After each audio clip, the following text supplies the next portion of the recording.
Olá pessoas, no vídeo de hoje vamos conversar um pouquinho sobre Minha Mãe Morrendo e o Menino Mentido, que é um livro publicado em 2001 pelo Valêncio Xavier e trata-se de uma obra em que a gente observa muito bem a utilização de técnicas como, por exemplo, a bricolagem para poder aproximar a palavra escrita e a imagem. Seja essa imagem uma fotografia, a reprodução de um quadro, uma propaganda, um recorte de jornal, um mapa, uma ilustração e etc. E o autor faz isso de modo a enveredar por uma narrativa que se aproxima da autoficção a partir do tema da memória. Nesse sentido, então, a imagem acaba se tornando um elemento estruturante da narrativa produzida pelo Valêncio Xavier, graças ao modo como esse autor manipula e articula essa imagem com as palavras escritas e com esse grande tema da memória. Isso não é uma coisa que acontece apenas aqui no Minha Mãe Morrendo e o Menino Mentido, mas também estaria presente neste outro livro desse mesmo autor, que foi publicado anos depois, em 2006, que é o Remembranças da Menina de Rua Morta Nua e outros livros. Não sei se você sabe disso, mas essa daqui é uma das minhas obras preferidas da literatura brasileira contemporânea. Tem um vídeo bem antigo aqui no canal sobre este livro, vou deixar o link para ele lá embaixo, mas eu vou refazer aquele vídeo, uma vez que esse daqui é um livro que eu trabalho bastante em sala de aula, então desde aquele vídeo eu refleti bastante sobre essa narrativa, então tem muita coisa a acrescentar àquela minha fala. Mas enfim, todas essas questões envolvendo a imagem dentro da obra do Valêncio Xavier acabam implicando em um novo modo de lidar e de olhar para o texto literário, que se torna muito mais exigente para com o leitor, uma vez que a gente tem que aprender aqui a lidar com a pulverização não apenas de imagens, mas também de narrativas. No caso aqui do Minha Mãe Morrendo e o Menino Mentido, e eu sempre vou ter que olhar para o nome desse livro, porque eu nunca consigo guardar ele completamente, mas enfim, no caso desse livro aqui, trata-se de um romance que se divide em 3 narrativas menores que vão se complementando e se ressignificando. E falar em ressignificação é algo muito importante para que a gente possa entender o projeto estético e literário aqui do Valêncio Xavier, uma vez que, na condição de colecionador de narrativas e de imagens, esse autor parece ter consciência de que colecionar esvazia um determinado objeto de sua função primária, da função primária que esse objeto tinha, e ressignifica esse objeto de modo que ele passa a desempenhar uma nova função. Por exemplo, não sei se você aí já viu alguém que coleciona moedas, não é? A função primária da moeda é ser trocada por algum outro objeto, né? Você não junta dinheiro simplesmente pelo prazer de juntar, não, você junta para gastar depois. Mas uma pessoa que coleciona moedas, por exemplo, nunca vai querer dar embora aqueles itens que ele colecionou. Então veja que a partir do momento em que você coleciona moedas, elas deixam de ter um valor monetário e passam a ter um valor simbólico. Então elas não vão ser mais usadas como um objeto de troca, mas sim como um objeto de decoração ou de arquivo, enfim. Nesse sentido, então, voltando aqui à obra do Valêncio Xavier, as imagens elas deixam de ser vistas apenas como uma evidência do real, porque elas podem ser, e elas são de fato, manipuladas por esse autor. O que acaba fazendo com que essa imagem oscile entre a memória e a invenção, entre o real e o ficcional. E é justamente por conta disso que eu gosto bastante de trabalhar com esse livro em sala de aula, para mostrar que mesmo uma fotografia pode ser manipulada dependendo do nosso interesse, não é verdade? Mas enfim, apesar de todas essas loucuras que a gente pode associar em um primeiro momento à obra do Valêncio Xavier, este livro aqui, sobre o qual nós vamos conversar hoje, ele pode muito bem ser aproximado, por exemplo, dos romances de formação, já que aqui nós vamos acompanhando o processo de amadurecimento desse menino mentido, cujo nome é Valêncio Xavier. E aqui nós já temos novamente a questão da autoficção, já que o autor tem o mesmo nome de um dos personagens que também é o narrador.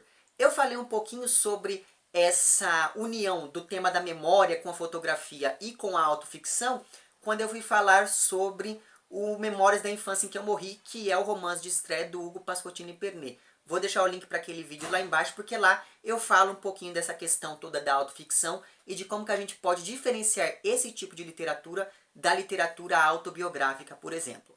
Mas, em todos os casos, como eu falei para vocês então, o Minha Mãe Morrendo e o Menino Mentido é um romance que se divide ali em 3 capítulos, em 3 partes, e esses capítulos eles se seguem uns aos outros cronologicamente, cada um com uma forma diferente de composição. Então, por exemplo, você tem aqui o capítulo 1, que se chama Minha Mãe Morrendo. Neste capítulo, várias coisas me chamaram a atenção desde a minha primeira leitura, como por exemplo o fato de que nesse primeiro capítulo as páginas não são numeradas, o que acaba exigindo do leitor um único fluxo de leitura, já que você não tem você não tem como parar, não, vou parar na página tal. Você simplesmente segue o fluxo da narrativa, o que é uma coisa muito interessante quando a gente pensa na união que é feita pelo autor aqui entre a fotografia e essa ideia toda da memória. Esse primeiro capítulo, ele é composto basicamente e principalmente por fotografias do álbum de família do próprio Valêncio Xavier, e ele vai falar então dessas primeiras descobertas sexuais do narrador, e concomitante a esse tema das descobertas sexuais desse garoto, vai falar também da morte desse menino quando ele tinha ali os seus 13 anos. E daí, o interessante nesses dois temas é que em vários momentos eles dois acabam se aproximando. Isso por essa aproximação entre o tema da sexualidade e essa ideia toda da morte da mãe, da representação da mãe desse narrador, acaba sugerindo duas coisas. Por um lado, isso pode sugerir um desejo meio incestuoso desse menino para com a sua mãe, mas por outro lado, essa aproximação sugere também a ideia de que a mãe é uma espécie de metáfora para todas as mulheres que aquele menino ali, né, quer conhecer, uma vez que ele está justamente naquele período de furor sexual, da descoberta e esse tipo de coisa. E do mesmo modo, como o signo, como a palavra mãe ocupa diferentes posições ao longo da narrativa, a mesma coisa vai acontecer aqui com a imagem, porque as imagens vão ocupando diferentes posições conforme o texto avança. Então, por exemplo, você tem em alguns momentos a fotografia servindo mesmo como, digamos, um registro do passado familiar. Eu vou deixar agora algumas fotografias aparecendo aí no vídeo para que você possa de fato ir, enfim, acompanhando o meu raciocínio aqui. Então, essa fotografia que você está vendo agora é acompanhada pelo seguinte texto: Minha mãe virgem vestida de noiva ao lado do falso marido.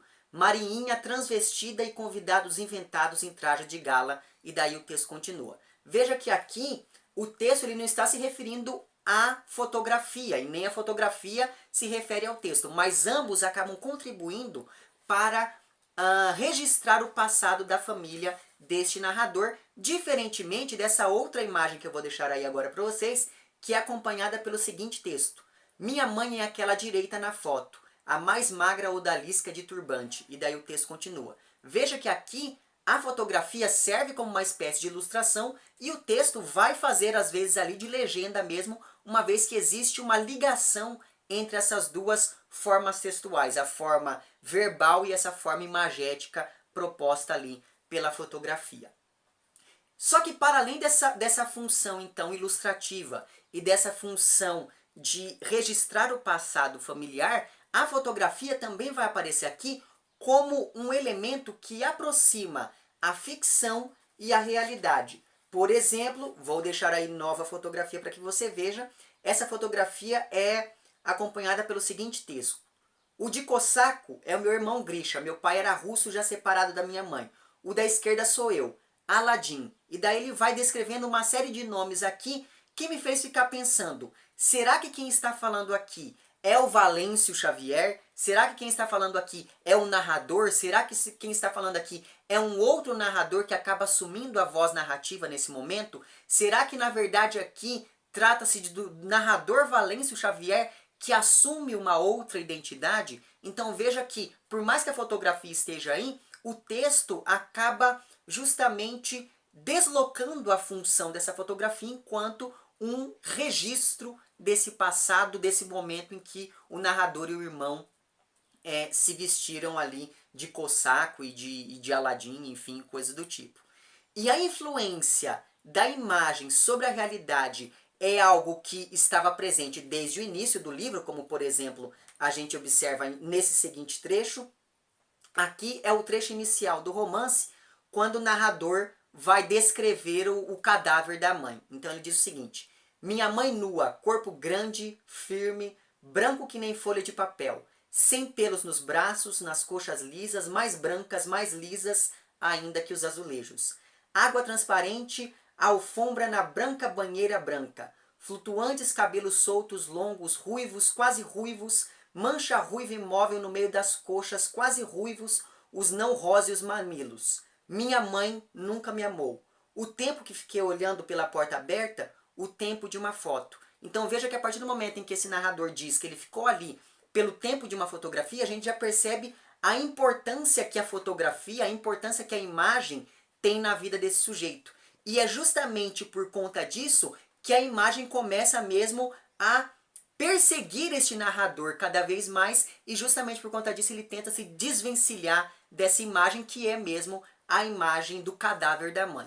E sobre esse processo de tentar se afastar da imagem, é muito interessante que esse primeiro capítulo se encerra justamente com essa fotografia aqui, em que está escrito: Senhor, liberta-me das imagens. Então veja que esse primeiro capítulo trata basicamente dessa relação que o narrador estabelece, não apenas com a mãe, mas com a representação da mãe, com a imagem da mãe, tanto no passado quanto neste presente em que ela está morta. Já o segundo capítulo se chama Menino Mentido, topografia da cidade por ele habitada. E aqui é muito interessante porque o Valêncio Xavier ele vai se utilizar de um método caótico da representação do espaço urbano, que é o mesmo método utilizado pelo Inácio de Loyola Brandão, quando a gente pensa lá no Zero, pelo Luiz Rufato, quando a gente pensa no Eles Eram Muitos Cavalos, pelo Mário de Andrade, de certo modo, quando a gente pensa lá no Paulicéia Desvairada, e por aí vai. Eu já falei bastante sobre a representação urbana aqui neste canal, vou deixar o link para alguns vídeos lá embaixo, caso você se interesse por esse assunto, veja lá.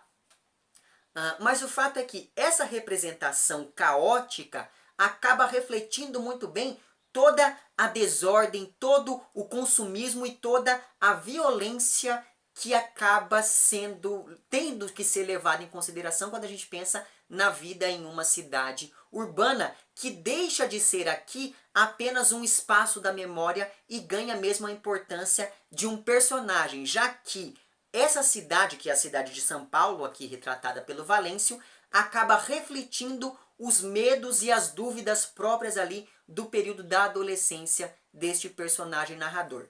Esse segundo capítulo já é um capítulo com as páginas numeradas, e isso se liga imediatamente a toda a precisão temporal e espacial desse capítulo. Afinal de contas, nós estamos falando aqui de uma narrativa que se passa em meados do século XX na cidade de São Paulo, e nós ficamos sabendo desse período histórico em que essa narrativa se passa graças, por exemplo, a uma série de referências ao Cruzeiro, ao Getúlio Vargas, ao período do pós-guerra e etc. E uma coisa interessante ainda sobre esse segundo capítulo é que ele se constrói não apenas por fotografias, mas também por gravuras, por anúncios, por propagandas, por histórias em quadrinhos e etc. Então, a maior parte da narrativa desse segundo capítulo acontece em um colégio de padres cuja opressão reflete a opressão da própria cidade de São Paulo. E todo esse clima opressivo fica ainda maior depois que um crime supostamente acontece ali nesse colégio.